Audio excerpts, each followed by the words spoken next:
জয়গুরু, জয়গুরু, জয়গুরু। মহাপ্রভু কথা 56।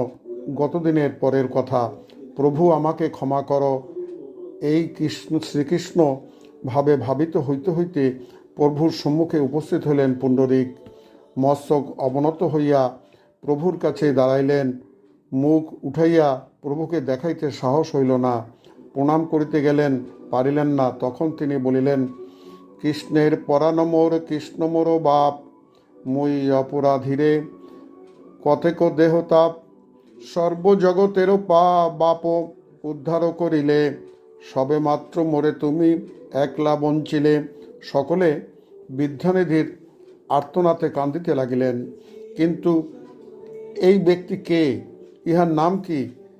এদিকে ভক্ত বৎসল্য শ্রী গৌরাঙ্গ আমার বাপ এসেছে বলিয়া তাহাকে ভূমি হইতে তুলিয়া হৃদয়ে ধরিলেন। আজ আমার পুণ্ডরীককে দেখিয়া নয়ন জুড়াইল বলিয়া উভয়ে মূর্ছিত হইয়া পড়িলেন। কিছুক্ষণ পরে বাদ্যগান ফিরিলেন। গদাধর তাহার পূর্বের কথা প্রভুকে বলিতে লাগিলেন এবং অনুমতি চাইলেন বিদ্যানিধির কাছে দীক্ষা নিবার জন্য। প্রভু অনুমতি দিলেন। শ্রী নিমাই এক এক সময় এক এক ভাব প্রকাশ করিত। গঙ্গা স্নান করিতে গেলে গঙ্গাকে প্রণাম করেন, তুলসী প্রদক্ষিণ করেন, ভক্ত দেখিলে প্রণাম করেন। আবার যখন তিনি ভগবত বৎসল্য হন তখন ভক্তরা তাহাকে পূজা করেন। নিমাই কিছুই বলেন না। যখন ভক্তভাব তখন তিনি ভক্তদের গলা ধরিয়া ও চরণ ধরিয়া কাতরভাবে নিবেদন করেন।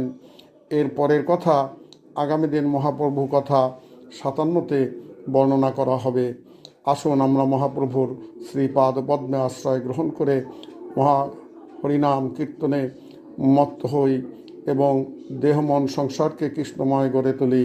জয় রাধে, জয় রাধে, জয় রাধে।